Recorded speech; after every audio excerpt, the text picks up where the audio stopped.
Hello and welcome back to Rams Talk, the preview show. We're looking forward to this Saturday's game, a home game. We're back at home against Bristol City, and I'm delighted to be joined by Patch Warner from Peaps In a podcast. Patch, how you doing? I'm good, Jamie. Thanks so much for having me. No, absolute pleasure to have you on. What we start by doing, and the first question I've got for you is just to give me a bit of a rundown about Bristol City for our fans that are watching and potentially other fans of other clubs that are watching as well. In your own words, just describe Bristol City for us. Yeah, I think it's no secret that we're a very stable championship team and have been now for quite some years. There's the joke of us battling with Preston to finish in 12th spot. It seems to happen season on season. And we are steadily progressing. Obviously, we had Nigel Pearson that came in and steadied the ship after COVID and was working under some tight constraints. Now, Liam Manning has been given a bit more in terms of money to spend and people to bring in. So he's now, a couple of days away from the end of the transfer window, and he's brought in definitely some of his own players, which is great to see. And so far this season, we have been very impressed with our summer signings and also some signings which made in January and loaned back to certain clubs. But I'm sure we'll come on to that at some point. But yeah, Liam Manning is playing some exciting football, and we're going to matches and we're coming away feeling entertained, which is all you can ask for. Yeah, and I guess the most entertaining game so far was that 4-3 thriller. That was hard to say. Against Millwall, where a certain Max Berg was quite instrumental. Just talk us through that game. Well, it was a fantastic start. Sinclair Armstrong, who we signed from QPR in the summer, really shone in the first 20 minutes, and we went 2-0 up. So there was his setup from Ameti, and then he scored a goal from a decent ball in. So it was 2-0 up, and then you can never really rest on your laurels as a Bristol City fan. And I'm sure it's the same for other teams as well. But yeah, we within about 15, 20 minutes of the second half, we find ourselves 3-2 down. Dodgy penalty decision, and then just a moment where we kind of switched off. But in previous seasons, we might have expected to then go on and lose those sorts of games, but we came back into it. Scott Twine came on and scored on his debut, which he'd already done on his previous debut. So I think that's a record as well that was broken. And yeah, we've got this new lad, Fali Mayulu, who's come on the last sort of 3 league games for the last half an hour and had a real impact. And there was that lovely 1-2 with Max Bird that set up his goal. And yeah, we came away 4-3 winners. And as much as it was mega exciting and really good for the neutral, I don't think my heart will take that every week.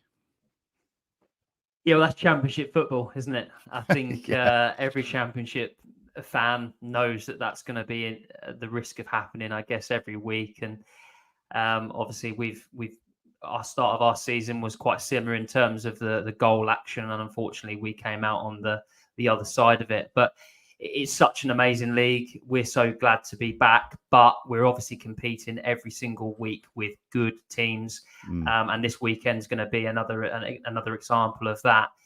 Obviously, the most recent result was a draw with Coventry. Talk us through that game. So Coventry offered a lot more in terms of opposition. We played them the week before in the first round of the Carabao Cup and lost. So we knew we were in for a tough game. We made 7 changes in that game, and they made quite a few changes as well. Actually, in that game, I think they made a quintuple substitution. They brought 5 subs on, one of which was Ellis Sims, and he got the goal that won the league game. Sorry, the cup game. But the league game, we went 1-0 up. I don't know if you saw the goal, but an absolute worldie from probably 60-1, George Tanner, just to be first goal scorer. And yeah, they definitely came back into it and made some substitutions. And it was our former player, Casey Palmer, that got the equaliser. So yeah, it was a really good quality championship game, and I thought a draw was a fair result. We're kind of hoping that it'll be Coventry and us that are vying for the 5th and 6th spots, if you like, going forward into the end of the season. Casey Palmer is a great segue into what we discussed before we came on air, because he is a player that's played for both. You've got a list of players that played for both, so remind us who have played for both Derby and Bristol City. Okay, take a deep breath. Here we go. Sam Baldock, Khalifa Cisse, Stephen Davis, Frankie Fielding, Ben Hamer, Mick Harford, Nicky Hunt, Stern John, Lee Johnson, Andy King, Jason Knight, Martin Cool, Michael McIndoe, Chris Martin, Lewin Nyatanga, Casey Palmer, James O'Connor, Jamie Patterson, Alex Pearce, Stephen Pearson, Hayden Roberts, Corey Smith, John Stead, Andy Vyman, Kane Wilson, and then some names from the past, Jimmy Stevenson and Dick Neal. So quite a few. There's quite a few in there that actually, if they're in their prime, I probably wouldn't have in this Derby team. And that's saying something at the moment. Wow. We've obviously got to talk about the current players, haven't we? And We have. Look, it's been 5 minutes, and Derby fans are going to be not wanting to hear this, but we'll talk about Max Bird first. Obviously, we know about the transfer. He signed in January. You loaned us back. He was pivotal in getting us over the line. I think actually the performances improved once he got the transfer. It was almost like he got what he wanted, and then he came back and was, pulling in the right direction for the team.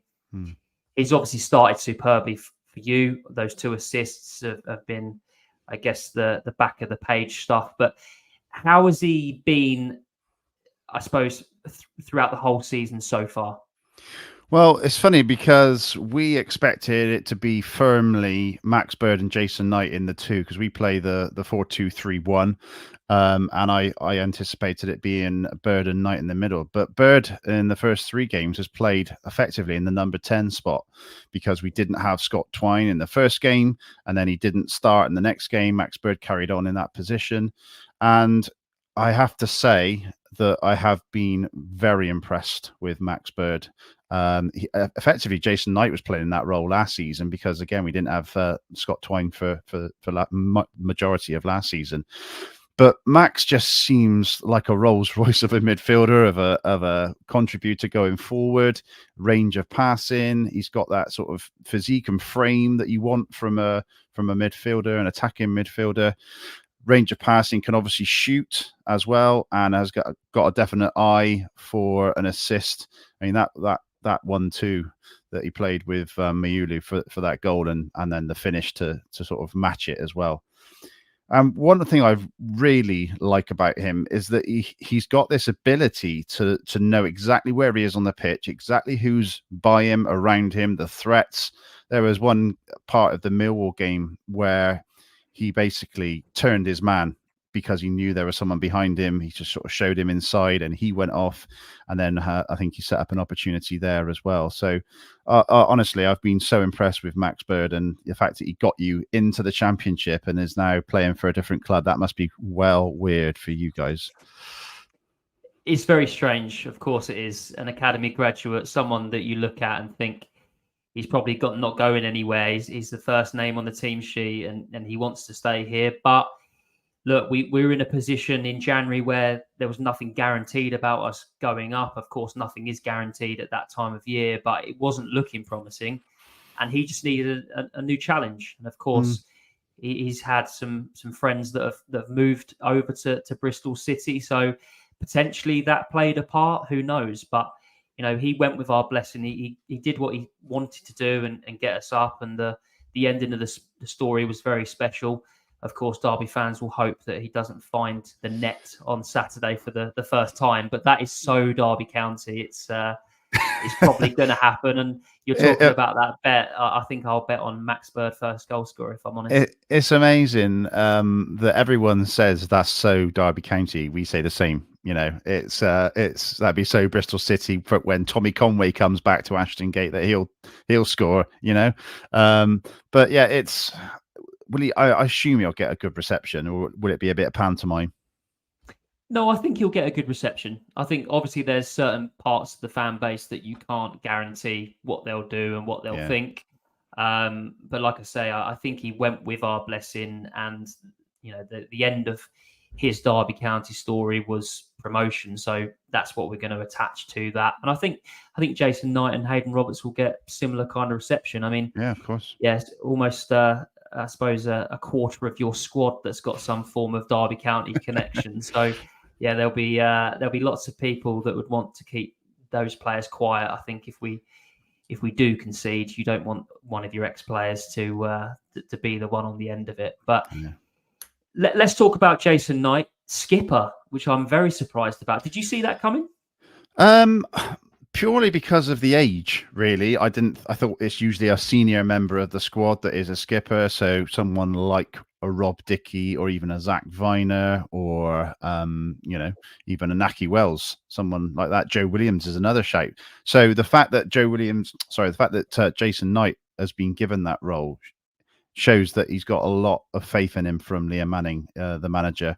We actually spoke to Liam Manning and asked him about that decision. And I said, what is it, or what was it that you saw in Jason Knight to make him captain? And he said, everything. So, that just goes to show. And I think there is a leadership group there that work with him all through the spine of the team. So that's really important, I think. So, yeah, I mean, he certainly plays by example. He's a vocal player as well. So I can absolutely see the reasoning behind that.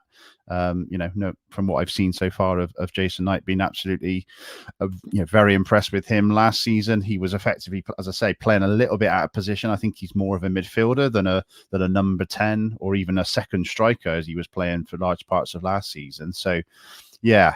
Now that we've got Twine in, I fully expect to see him in the number 10 in the middle of the three, and then looking like probably Mark Sykes on the right and Mehmeti on the left, because what we saw in the last game against Coventry in the league was Twine playing on the left of the three, and we've signed him as a number 10. So for me, he should be, in that number 10 slot. But Max Bird had done so well that it's how do you then move him out? Joe Williams, who's playing in the 2 with Jason Knight, has been really good as well. So how do you drop him? I wouldn't want to be the manager of Bristol City right now. And that's something I've never said before. Well, it's good problems to have if you're putting a player like Scott Twine out of position, who, we know as Derby fans how deadly that he can be. But like you say there, it's quite confusing, I guess, for Derby fans to imagine Max Bird further forward than Jason Knight, because for Derby it was always the other way around, and Jason Knight was that kind of link between midfield and attack. I mean, in terms of how he's developed as a player, I mean, when he was at Derby, it was all energy, it was all passion. He'd be the man that would go for 90 minutes and all of stoppage time as well. Have you seen any development since he's come in? Has he been a bit more technical this season from what you've seen? So last season we saw the more of the Duracell Bunny version of Jason Knight, and he got on the end, scored a few goals, obviously quite a few assists. But this season we're seeing a much more anchored, disciplined Jason Knight, who's covering, the areas that you'd expect a centre midfielder to cover. Obviously, he's got license to go forward. He's got that in his locker. But as captain now, that's obviously probably playing on his mind a little bit, that he needs to be, showing control and working with all parts of the team. So, yeah, I think you're going to see a slightly different version of Jason Knight when he come on Saturday, but he's absolutely still got that engine in him. He's the first name on the team sheet as captain as well. So, yeah, you're going to see, I'd say, a little bit more of a disciplined Jason Knight when you see him on Saturday. Yeah, of course, and seeing them both in red is something that I never thought would happen. Of course, the neighbours are that colour as well. Who would you say is the danger man in terms of who should Derby look out for? Who's going to cause us the most threat? Well, the other question mark that we've got at the moment is who starts up front. So it's Armstrong or Miyulu, and both have looked very good in the first 3 league games. Scott Armstrong in the first 20 minutes against Millwall was absolutely unplayable. So if he isn't carrying any knocks, because he was kind of limping and holding his leg a little bit towards the end of the Coventry game, then if he comes out the blocks, then I think there'll be trouble, because he is one of the quickest players I've ever seen, strongest players I've ever seen, and can get a cross in, can get on the end of it with his head as well. So I expect him to start with Armstrong if he is indeed fully fit. But if not, then Miyulu offers something completely different. He's a different type of striker to Armstrong. He's more technical, always looking to engineer a shot, whereas Armstrong is knock it past a defender and he's off kind of thing. So yeah, I have to say, probably Armstrong or Mayulu will be the danger men at the top end of the pitch. And do you foresee that they've got a shout at potentially going close for the Golden Boot if things go well? That's an interesting one, because I think this season we're going to see goals from all over the pitch, from Bird and Knight, and then the three. So Scott Twine will obviously get some goals, scoring on his debut. He's a free kick specialist, and will often link up well with the strikers. Sykes can score goals. You've got a Japanese lad who's yet to make an appearance. We won't see him for a few weeks yet. Yu Hirakawa, who will get some goals as well. So I think the goals will still come in the main from Armstrong and Mayulu, but I would expect them both to get 10 plus this season. So I don't see a 20 goal plus striker in either of them just yet. But who's to say Mayulu, if he gets more starts, he's probably more of a goal scorer than Armstrong. So yeah, it's going to be interesting how the season pans out. But that's the best thing about it, is we don't know. That's what makes it exciting. In the past, we've almost been quite predictable, but now we've got different types of strikers that can do different things. That's what makes it exciting to go along, and you don't always know what's going to happen. Yeah, and to have goals from all over the pitch, or at least have threat from all over the pitch, that's really important. Is there a difference between the way that you set up at home and away, or is it a similar kind of brand of football?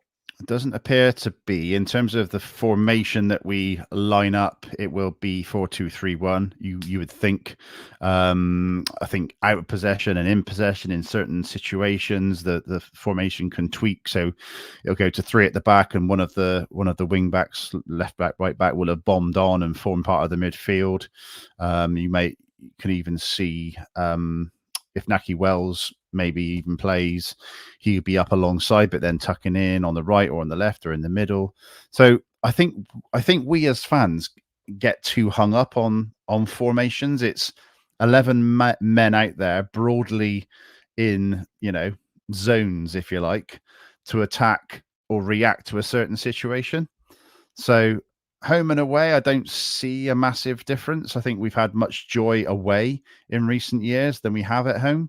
And that's something that needs to obviously shift and change, because you want to be winning your home games and drawing or winning a few away games to get to the playoffs and get promotion, which is obviously the ultimate goal. Yeah, and I guess Derby fans will look at the 3 goals conceded against Millwall, and I think that's where we'll cling on to some hope that we might be able to score once or twice. Defensively, how will Derby hurt this Bristol City team? Is there an Achilles heel? What happened in that game that potentially Derby could look at and think, right, that's how we score against Bristol City on Saturday? Well, as I said, in the Millwall game, one of them was a really dodgy penalty. The other one was a long throw in, which we just didn't deal with. And I'm struggling to think what the third one was like. But Rob Dickey is a worry, because he came off with a hamstring injury on Saturday. So I'd be amazed to see him play, unless it was just a tightening rather than anything else. But we shall see. So Cal Naismith will probably drop in alongside Zach Viner, who's a ball-playing centre-back. So in terms of weaknesses, you've got Campering, who's got pace to burn as well. He can get up and back. George Tanner, who's now a goal-scoring fullback. He has scored once before when he joined us back in 2001, but not since. But he's a player who is working on his game going forward as well. Absolutely solid at fullback, at right back, but he's definitely worked. You can tell he's been working on his game, and he's got competition when Ross McCrory comes back into the team, who will be vying for that right back position as well. So yeah, it's we had the 4th best defense, I think, in the Championship last season. So our defending has been the strong point. It was the other end of scoring and creating chances that we were struggling. So hopefully we can find some sort of balance. The last time we conceded 3 goals was probably quite some time ago, to be honest. So yeah, it's finding a balance, and finding a consistency where they perform in the first half and the second half. So yeah, that's kind of where we are at the moment. Well, we'll take a 0-0 right now if you're offering it. I'm sure. Yeah, we'll grab that with. Let's hope both for hands. more excitement than that, shall we? Yeah, it's very true. Very true. Looking at the end of the transfer window, obviously closing on Friday, do you expect that Bristol City will be in the market? I think it depends on the outcome of the scan on Rob Dickie. If Rob Dickie is, God forbid, out for 4 months, like Sam Bell might be, who's another one of our attacking players after another hamstring problem, then I'd be surprised they don't go in for a centre back. There's talk of Luke McNally from Burnley, and there was talk of someone else in the last couple of days as well. We got Rob Atkinson coming back, who's a centre back as well, but he's only starting to play in the under-21s now. They're not going to throw him in at the deep end. So, yeah, I wouldn't be surprised to see us get a centre back in. But other than that, I'd be surprised if we get any more, because we got Mark McGuane in as well from Oxford. So there's another midfielder in there as well. So, yeah, I think this is probably the busiest transfer window when you consider Max Bird coming into the summer. He's effectively a new sign. I know we signed him in January. Tommy Conway going out, and also Josh Stokes, who was going to be one of our sort of understudy to Scott Twine. And then when Scott Twine wasn't signing, he was like number one choice. But then George Earthy kind of came out of nowhere for us as fans, who's a West Ham prospect who was on the verge of the West Ham first team last season. And now you've got Scott Twine and George Earthy in the number 10 sort of vying for that position. So, yeah, it's been a really busy window, to be fair. Yeah, you look at it, and I think Jake from our podcast said that you were his surprise package and potentially the playoff winners, because I think of some of the business you've done. And I think speaking to you, I obviously knew that the depth that you had, and obviously knew a lot about Max Bird and Jason Knight, but it's very apparent that you've got good depth across the park. You've got people that are vying for 11 spaces. And yeah, I think you can be considered by myself and probably by our pod as a team to look out for. Is that the aspiration amongst the fan base? Are you daring to dream? A lot are. I think we finished 11th last season. I think for me, success this season, I'm not going to say if we don't make the playoffs, that's not success. I think success for me this season is to be in and around the playoffs all season, not making a late surge from, bit middle of the bottom half of the table. I think we should be there or thereabouts all season. And, teams can finish strong, teams can sort of tail off. But if we're always in with a shout, then that's successful for me. Yeah, I agree. And I do compliment your depth and your team and your start. But of course, there's so many other teams at this level that have got Championship is incredible, isn't it? Do you know what? It's the best league to be in, honestly. I don't want to get promoted. All I want to do is stay up and be here for the rest of of my life. We've been, as I said at the very start, cemented in the Championship now for quite some time. From a purely selfish point of view, I want to experience the Premier League. Obviously, Derby have been there and done it. We haven't done it since 1980. So, well, that's not the Premier League. That's the top flight. But just to go and test ourselves against some of the big teams in the country, which we have done in the Cup, but never in the league. So in the Premier League. So yeah, it's one of those ones where people say, "Oh, I would really miss the Championship," because you never know. You never know what the game's going to be like. But you're always in with a shout of winning. Whereas if you go to the Premier League and you don't compete, then it could be a different story. But I'm not going to sit here and say I don't want to see the Premier League, because I absolutely do. Yeah, I mean, after Derby's last appearance, I'm pretty certain that a majority of fans don't want to see Premier League football again. But give us a couple of years, maybe, if we are able to consolidate this season and grow, similar to how you have. I think that's the model that I'd like to follow in picking up these players that are going to improve you, that you can maybe get some resale value on, and just slowly kind of grow. I don't want to be in this position where we go and chase it like we have obviously previously, and then get ourselves in a bit of bother. So yeah, that's not on my radar. My final question for you, Patch, is the big one. What is your prediction for the game? And if you've got some goal scorers, don't say Max Bird or Jason Knight. You can say Hayden Roberts. You can say Hayden Roberts if you want Well, to. that's the other option is if our centre back Rob Dickey is out injured, then Hayden Roberts may come in. So you may have the triangle of Roberts, Knight, and Bird. Right. Well, okay. I'll be kind. I won't say Bird or Knight then. So I think we're going to win 2-1. I think we'll probably go 2-0 up, and then you guys will score. So it'll be 2-1. And yeah, let's go for Scott Twine. Hopefully a free kick, top corner, and Mayulu will get another one. So yeah, there's your prediction. I agree, and I'm not meant to agree. I'm not meant to agree. I went for 2-1 on our pod. I said I suppose the events will be a little bit different. So I think we will be 1-1 for a little while, and then I think the quality will eventually shine through, and you'll score similar how we lost to Watford on Saturday. I think there might be a bit of a repeat, but like I said a few moments ago, if you can promise me a 0-0 right now, I'd gladly travel up from Cambridge and back and take that. That's been the big difference. Is we've got real game changers to bring on from the bench now with the size of the squad and the quality of the squad as well. So yeah, it's one of those where even if we are losing in the 60th minute, we're still quite confident that we've got game changers to come on and affect the game. So yeah, it's going to be really interesting. But listen, away games at Derby County, at teams like that, you can never know what's going to happen. So that's why we watch football, though, right?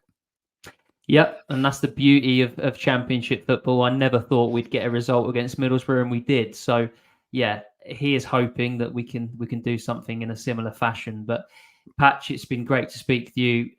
Really good information about Bristol City. Free Peeps in the podcast. Go check them out. And yeah, thanks so much for joining me, Patch. Thanks a lot, and good luck for after Saturday. After Saturday, yeah, we can have all the luck until we visit your place. If you have enjoyed this tonight, if you've got this far, go rate us 5-star on wherever you get your podcasts. We will be back on Sunday to discuss this game. We may be back before then if we do any business in the transfer market, but we'll watch that particular space. But yeah, thanks for joining us, and we will see you on Sunday. Cheers, mate.